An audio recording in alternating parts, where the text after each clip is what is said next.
Before I get going on cutting this out, let's give an overview of this.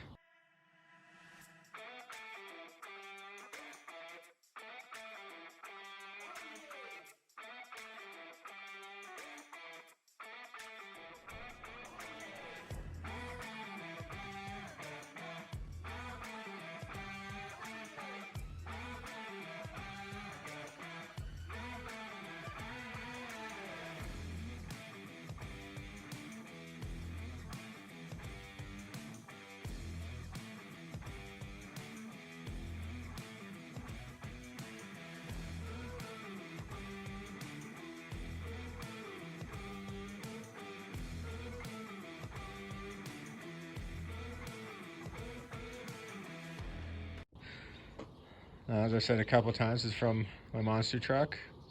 It's called Nasty Bitch. If you're wondering why I left so much frame, as you can see, there's a fish plate there because the frame was cracked. I bought the truck like that. I didn't catch that when I bought the truck. When I did find out, I didn't really care either because, well, it was a mud toy. It is one of the reasons why I pulled the truck apart instead of trying to sell it as a whole truck. And here's the main thing we're after for that truck. It's the shackle flip right there. This piece is welded in pretty decently, it looks like, and it's bolted to there, and then this is all just roughly cut. So I might try to clean that up a little bit. As you can see, this is a little bit different than what I did on the Suburban, but same basic concept. Mine was just a little cleaner, and mine was not aftermarket like this piece clearly is. Or, oh, is it? That's cut out. Maybe it's not aftermarket. Maybe it's a chunk of something else. I'm not sure. Okay, yeah, it's definitely been modified to fit in there. I've never actually really looked at it as close. Yeah. And then that part of the frame is so long because I was in kind of a hurry. So just cut it there. That's the back of the frame. And here I left it so long when I cut it because I didn't want to have to cut through 1/4-inch plate. I was hoping to work on this up there, but I needed my roommate's help to get it out of the truck.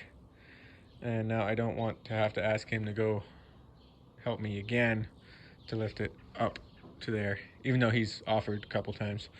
So I think I'm going to try to pull it apart. Right now, as you can see, it's kind of soaking in some WD-40. I'm going to try to take some of it off down here, try to get some of the weight down.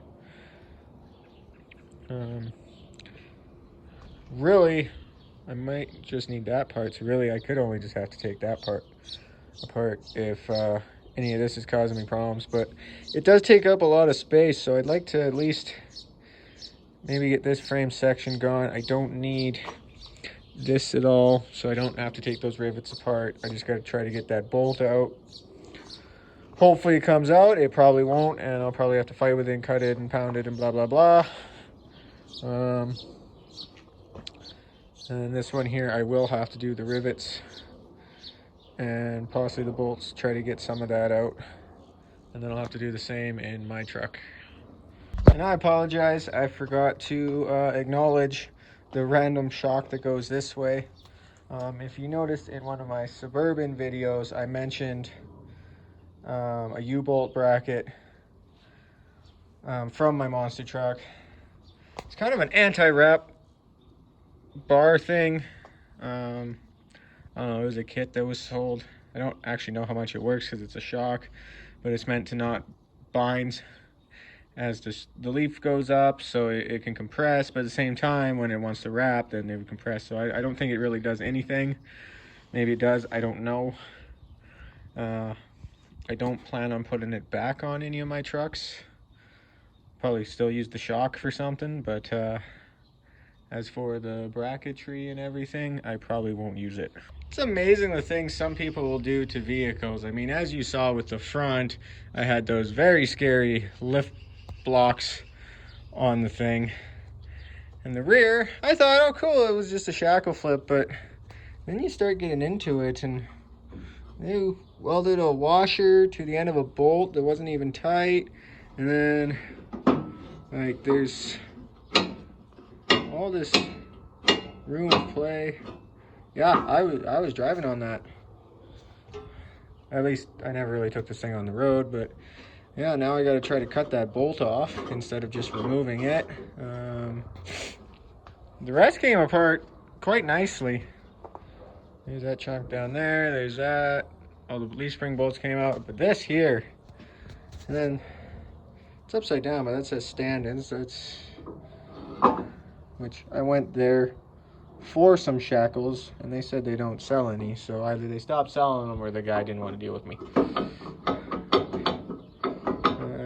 Yeah, so now I gotta start cutting that apart and all these, and then this side will be done. Oh, look, another crack in the frame.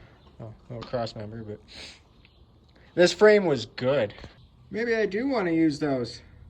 Look how far down it hangs below the frame compared to the factory one. Huh.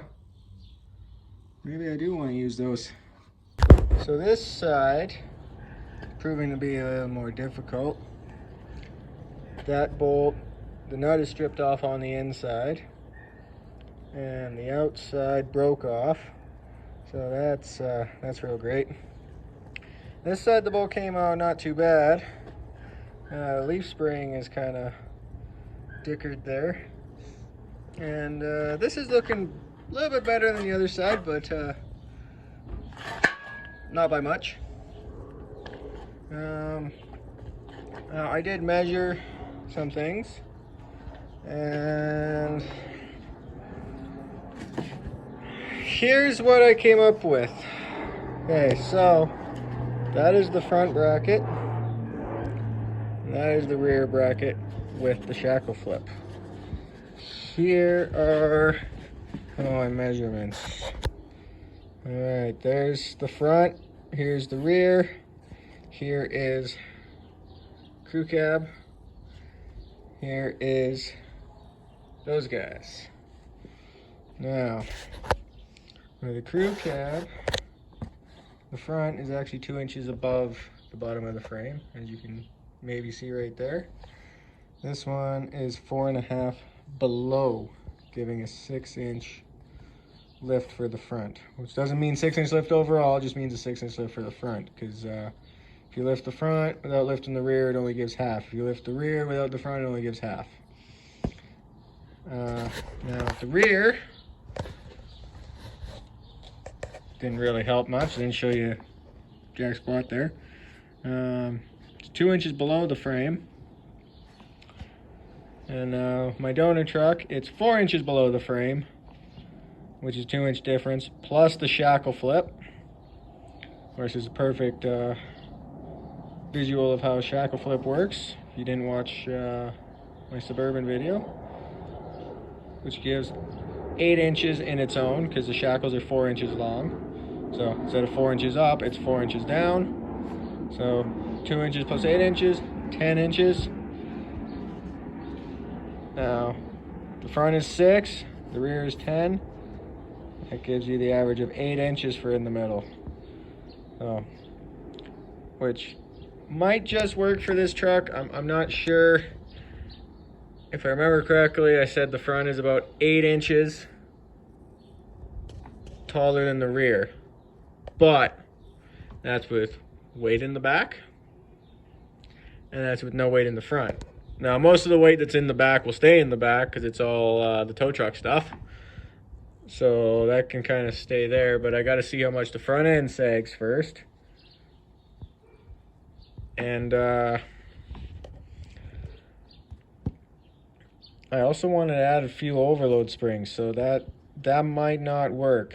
Like, I wanted to add a few extra springs to the leaf pack, and then maybe even, it's not the best thing to do, but these have a dual overload and one is a little curved. So I might put that one in there.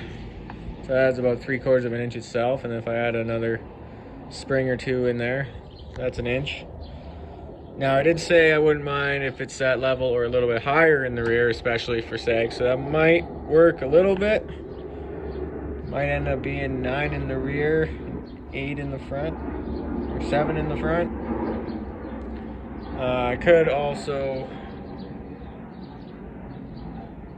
add a little bit to the front if I need be. I just don't want to make this thing monstrous. Now I did do a few other calculations. First one is the front bracket plus the rear bracket plus the shackle flip, like we stated, gives 8 inches. Now if I do the rear bracket and shackle flip, sorry for all the traffic, that gives 5 inches, and it will also be really angled and the axle will be really far forward, so I probably don't want to do that one. Now if I do the front one here and make my own shackle flip, which might be a better option, because these ones, as you saw, these shackle flips over here, I might have to make my own, just like I did on the Suburban. That'll give me 7. I kind of like that option. If I do just the front and rear brackets but no shackle flip, it gives me 4 inches, so that one's kind of out of the question. Same with that one, so it'll either be that one or that one. And now if you just say, oh, I'll just do the shackle flip and do the taller springs, I measured those ones from eyelet to eyelet right now with no weight on them, 49 inches. This one here, eyelet to eyelet with just it hanging, 54 inches I think it was.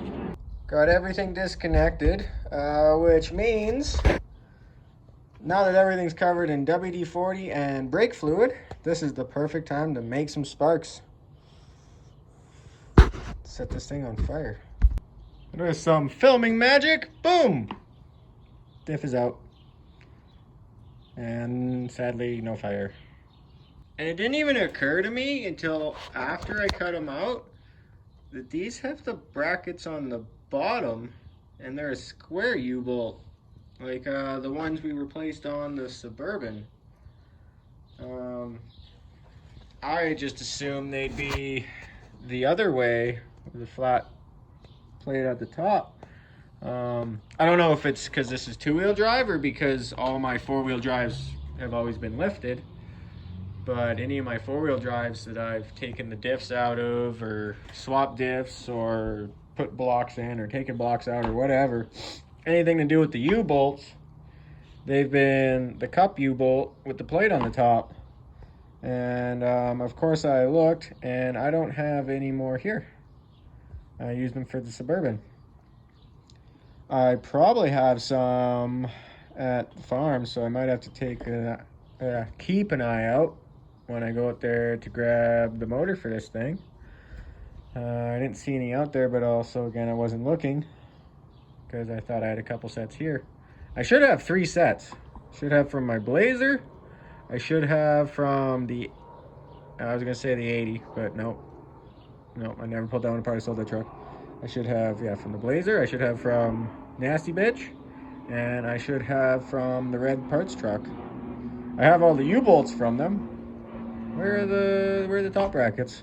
I think the ones on the Suburban, those are the ones from Nasty Bitch, because it had the little bracket for the shock anti-wrap thing that I discussed earlier, or in last video, or whenever this one's posted, via whenever that was posted. Previously, I talked about that. So yeah, might have to go buy more if I can't find them. Hopefully I just go get some when I go get the U-bolts. Shouldn't be too much.